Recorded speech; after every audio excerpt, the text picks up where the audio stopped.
Imagine this.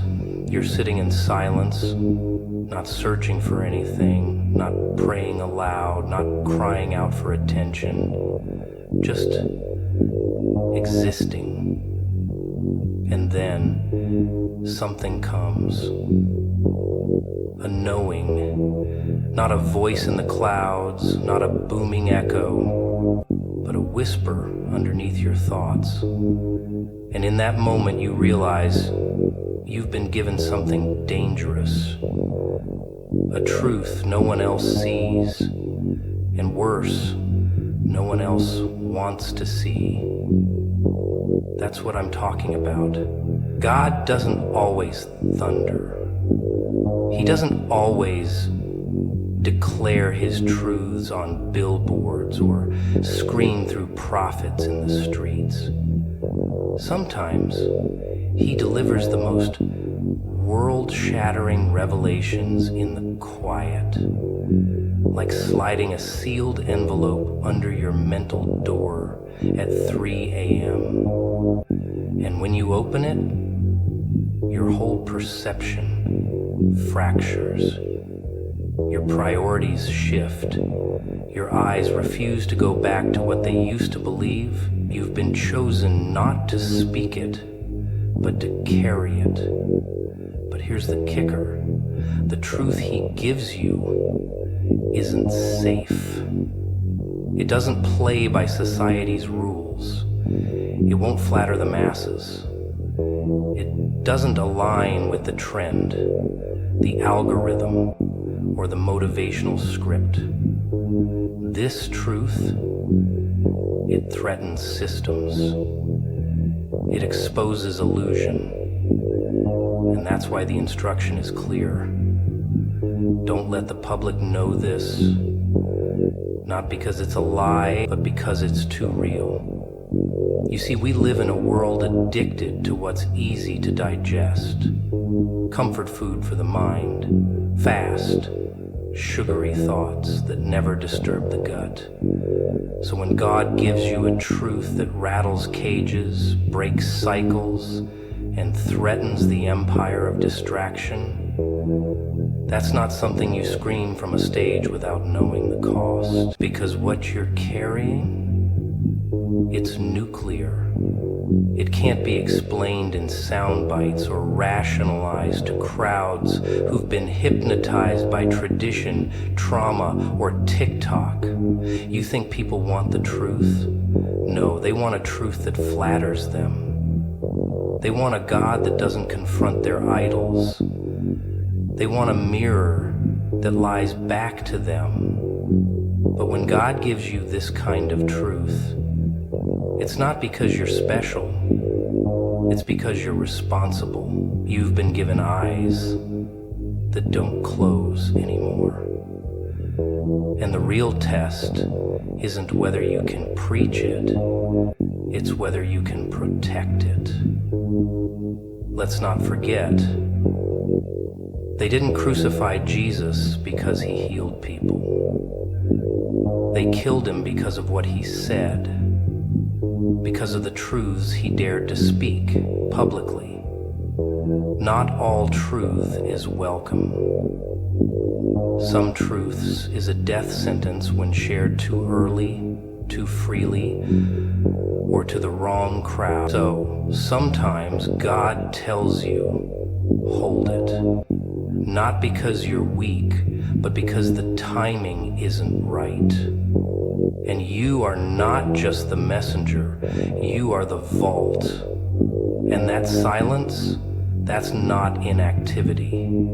That's gestation. You are carrying a word that will reshape things if it survives the womb of secrecy. The truth must mature in isolation before it can roar in daylight. Because once it's out, there's no putting it back. It's inside. You are deep.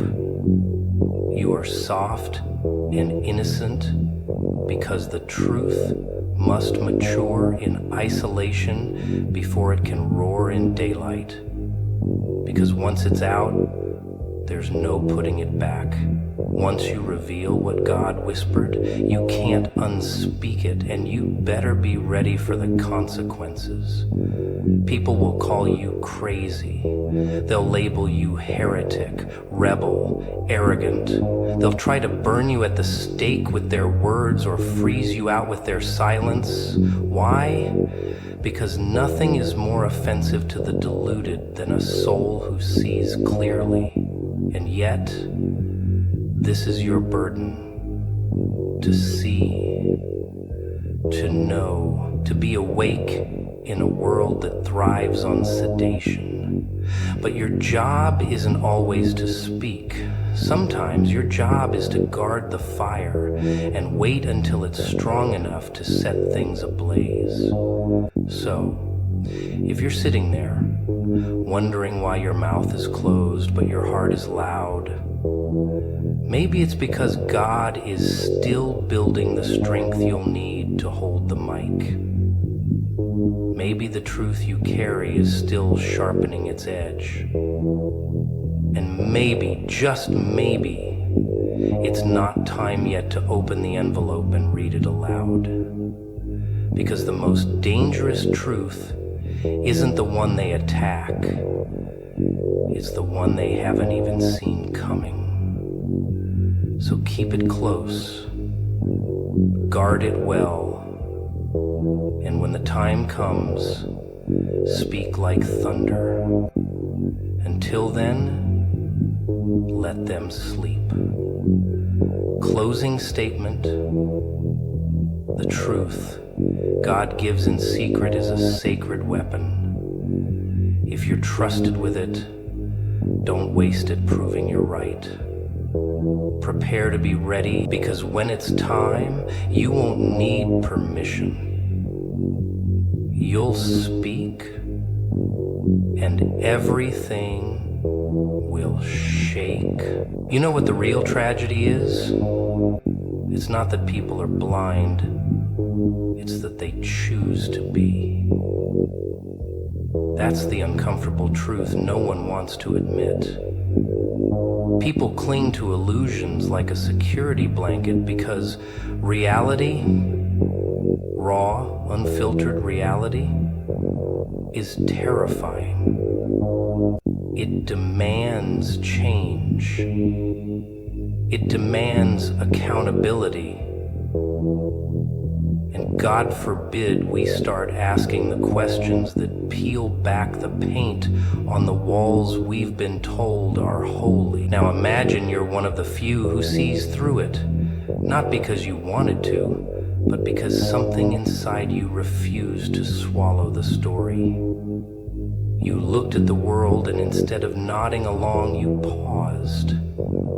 That pause, that moment of discomfort, of doubt, that's where truth begins to whisper. And that whisper, that's where God speaks, but not in thunder, not with a choir of angels. No. He speaks in the space between the lies you're no longer willing to believe. And when he speaks, it's not cute. It's not poetic. It's surgical. He slices away the pretty narratives, cuts through the traditions you inherited without question. He shows you the people you admired, not as saints, but as actors. He shows you yourself, not as a victim, but as someone complicit in their own illusions. That moment, right there, is sacred. But it's also dangerous, because now you know. Now you can't go back. This is where the command comes in. Don't let the public know this. Not because the truth is bad, but because they're not ready. And you know they're not ready, because you weren't ready either. You had to bleed for this clarity. You had to unlearn years of mental programming. You had to sit in silence while everything around you screamed for distraction.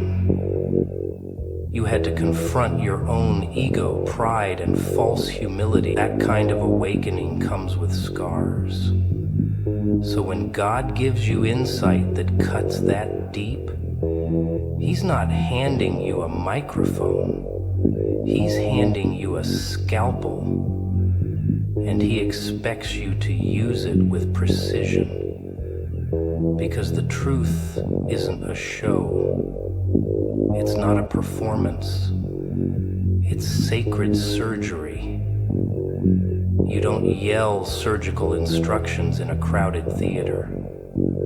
You don't toss scalpels into a mosh pit and call it healing.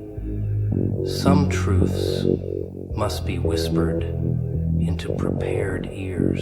Some revelations must be fed in silence to those starving for substance.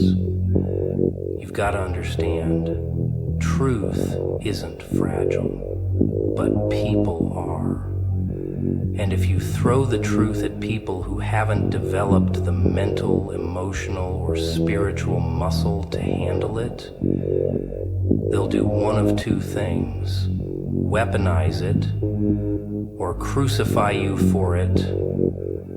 History proves that over and over, prophets were never killed for lying. They were stoned for telling the truth. Too soon, too raw, too direct. So the assignment isn't just about what you carry, it's about how you carry it. You have to be strategic, calculated. You have to learn the art of silent warfare.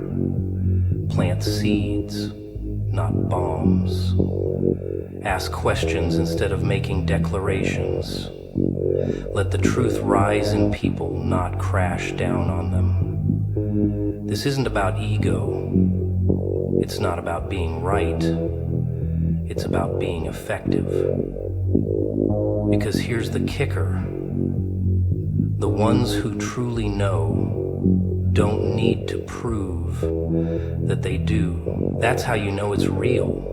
If you're racing to expose, you're probably not ready to handle the backlash. But if you can sit with the truth, guard it, live it quietly, then you've graduated. You've moved beyond needing applause or validation. You've become the kind of dangerous that doesn't need to shout. And that's what God needs in this hour. Stealth disruptors. People who see behind the curtain and don't panic. People who know how to maneuver through madness with calm precision. People who can walk through the fire of insight without setting everything around them ablaze. That's the kind of power that shakes systems from within. That's the kind of awareness that causes demons to flinch and angels to draw closer. So if you're hearing that voice, if you've been entrusted with the truth, and you feel the urge to scream it, pause.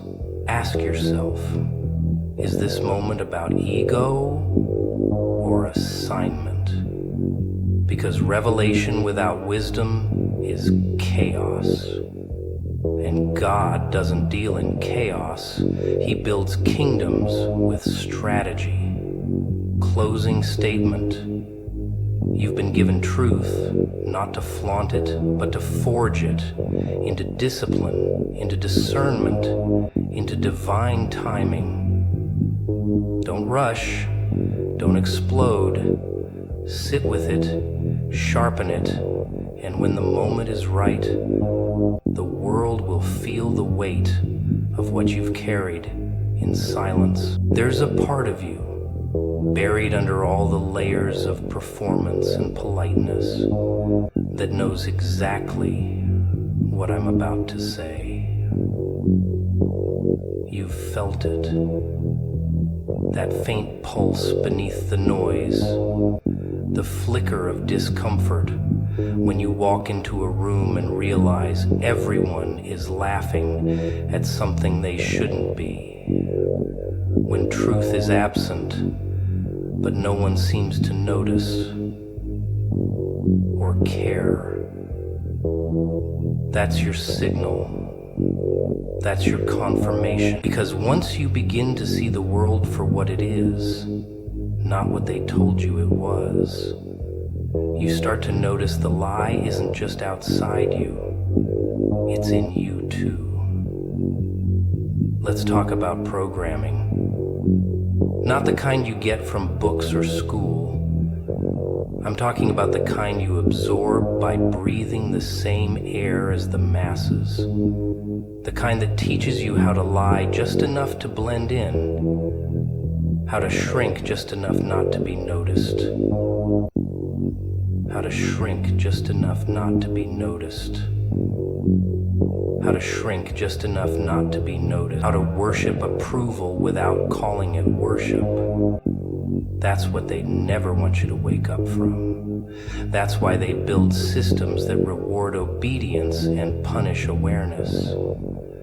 Because real awareness, it can't be controlled. So what does God do when He wants to break the illusion? He isolates you. Quietly. Without announcement. No billboards. No trumpet sounds, just silence, just disconnection. He starts removing people, not to punish you, but to pull the plugs out of your matrix. The friends who don't get you anymore, gone. The mentor who suddenly distances themselves, gone. The identity you wore for years, ripped. And you stand there, raw, confused, maybe even angry. And here's the irony. This is the real you. Not the polished version, not the one curated for comfort, but the stripped version, the one God wants to use. But you see, that version of you is dangerous. Not to you, but to the system. Because once you stop needing the public to understand you, they lose their hold. Once you stop depending on validation, on applause, on likes, they lose their control. Now you move differently. Now your discernment sharpens. Now you see through the influencers, the preachers, the politicians, and you realize they've all been using the same playbook. Fear, distraction, and reward keep the people entertained, keep them divided, keep them afraid. Because if they ever got quiet enough to think, they'd burn the whole circus down. And you, yes, you, have been shown just enough to light the match. That's why the instruction is clear. Don't let the public know this. Not because you're wrong. Not because God is hiding. But because exposure is sacred. Some truths aren't meant to be thrown like confetti. They're meant to be protected like prophecy. And that's what this is. Prophetic knowing, divine rebellion, the kind of insight that doesn't make you popular, but makes you free. And I'll tell you this, freedom is expensive, because the moment you choose it, you'll lose people. You'll lose comfort. You'll lose the sweet lullaby of ignorance. But what you gain, it's different. You gain sight. You gain strategy. You gain an unshakable center. You stop begging for crumbs and start walking like someone who knows where the bakery is. But don't get it twisted. Knowing doesn't make you superior. It makes you responsible. Because once you see the game, you have to play it differently. You can't weaponize what God whispered. You can't rush what God revealed in silence. Your job isn't to expose for shock. It's to carry for impact. Every insight, every discernment, every spiritual download. It's not about spotlight, it's about stewardship.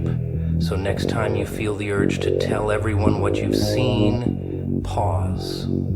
Ask yourself, is this about obedience or is it about being seen? Because real obedience is quiet. It doesn't need to be applauded. It doesn't need to trend.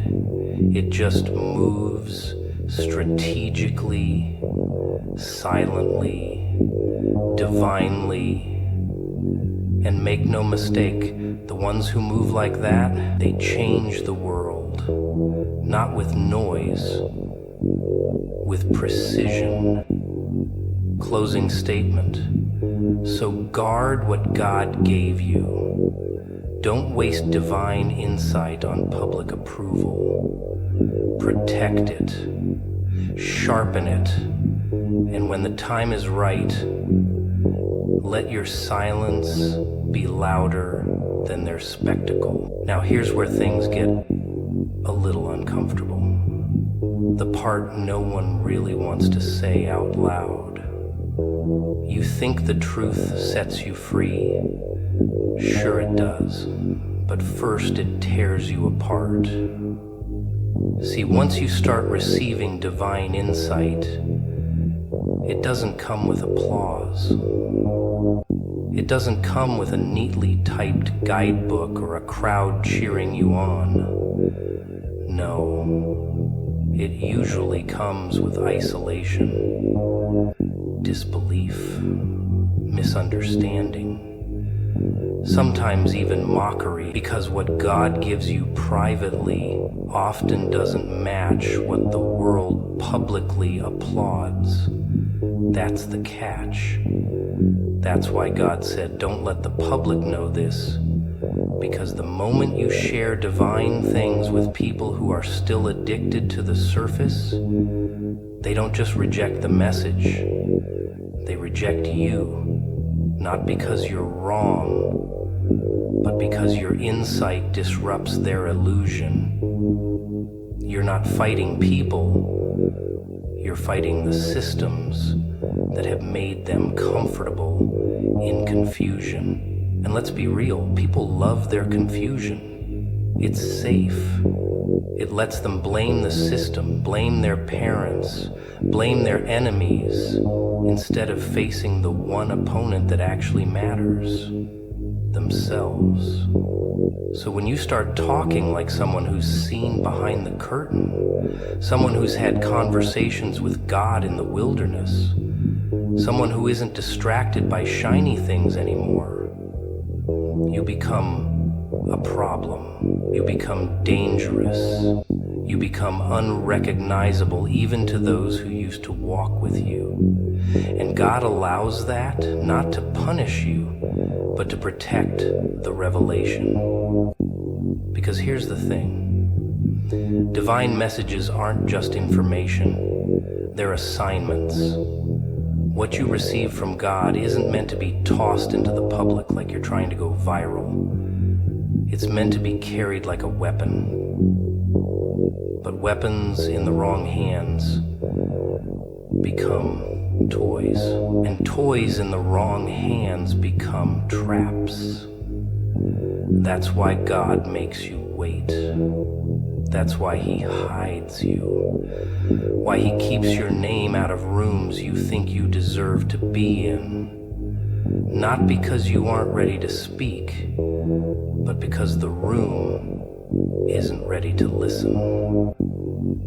And if you give the message too soon to the wrong crowd, not only will they miss it, but they'll try to kill it.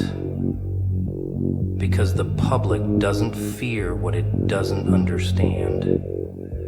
It destroys what it doesn't understand.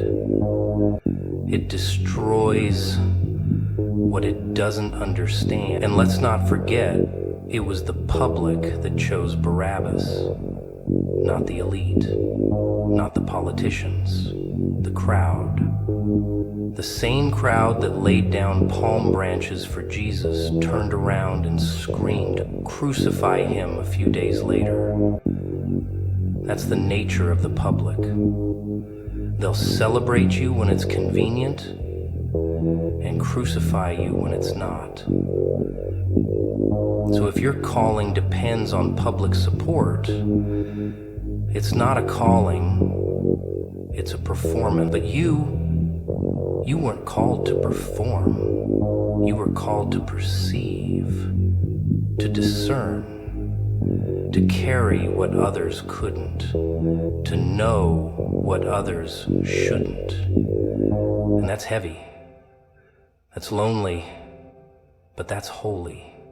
So when God gives you something heavy, a vision, a warning, a truth that doesn't quite fit the mainstream narrative, protect it, sit with it, let it form you before you try to inform them. Because some of the most dangerous things you can share aren't lies.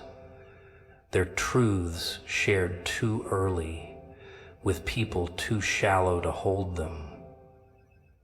And maybe that's what God is trying to teach you right now.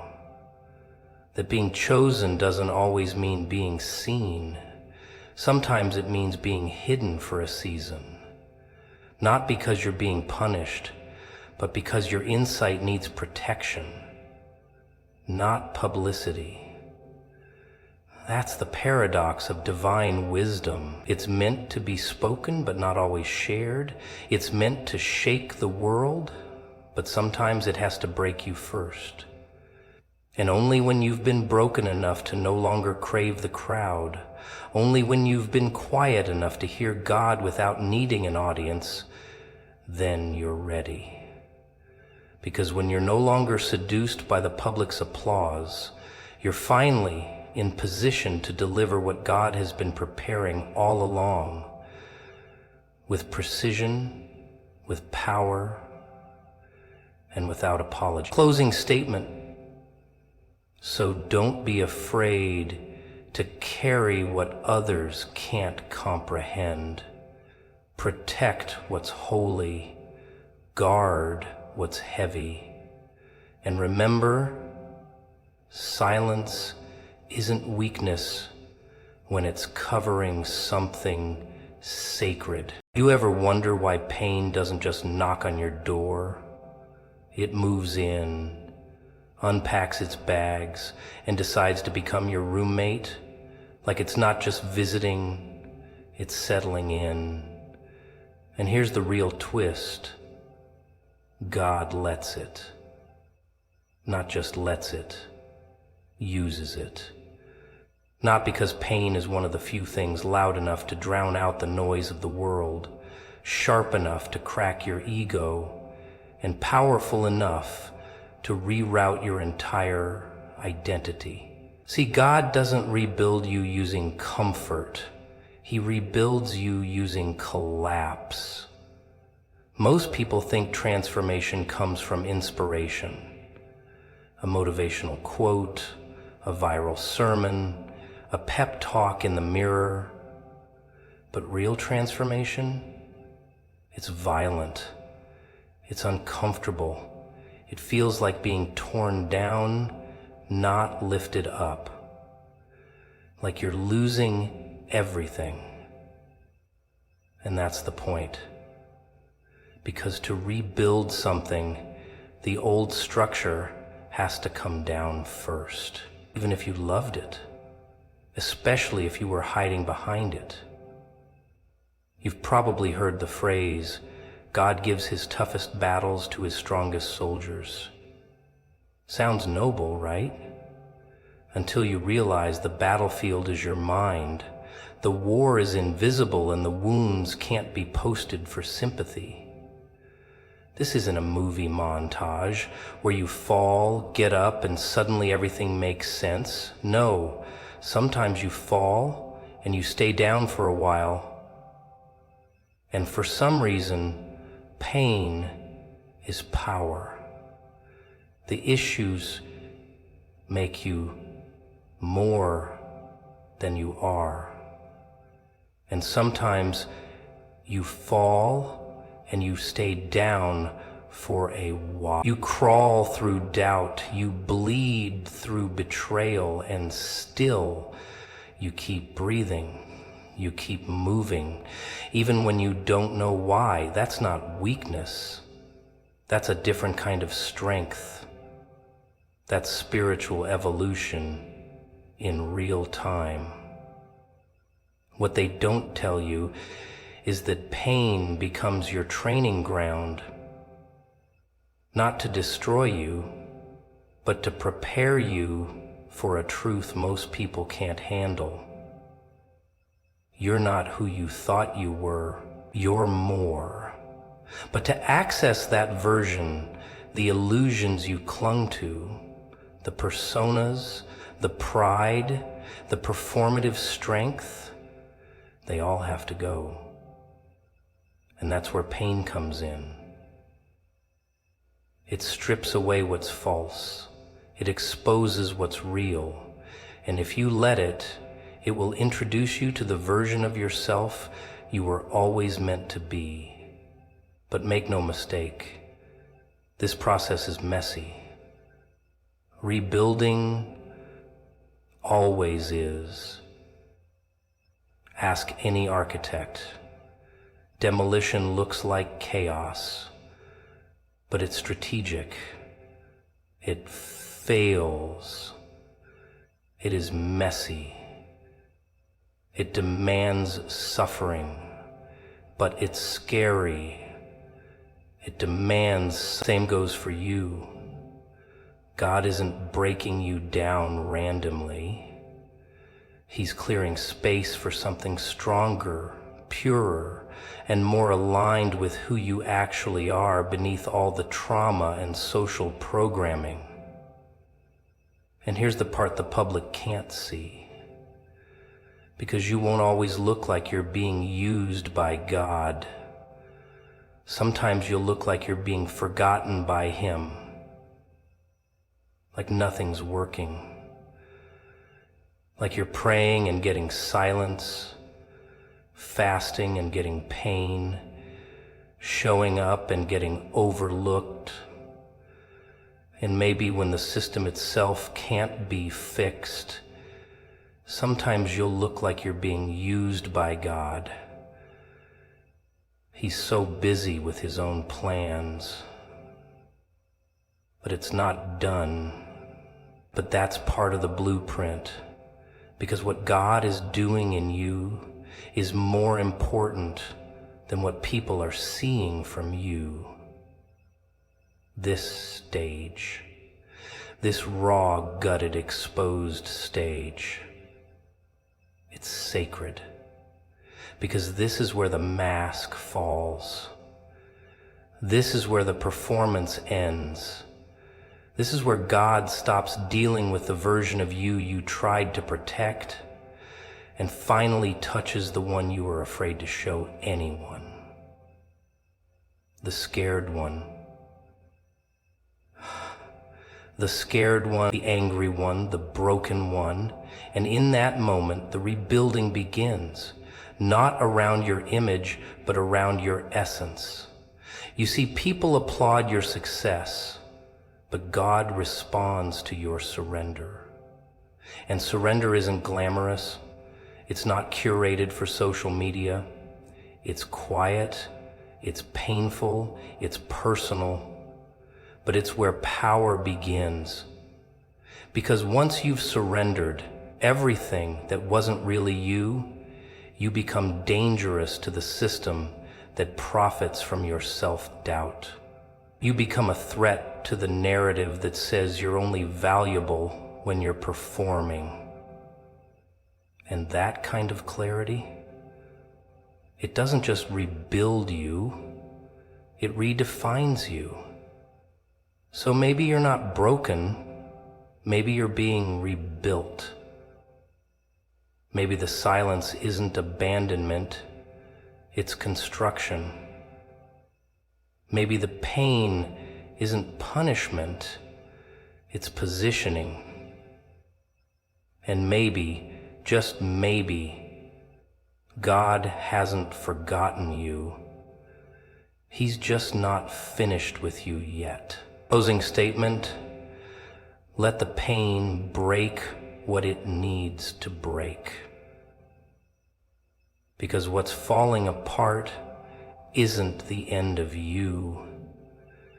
It's the beginning of the version of you that hell hoped would never wake up.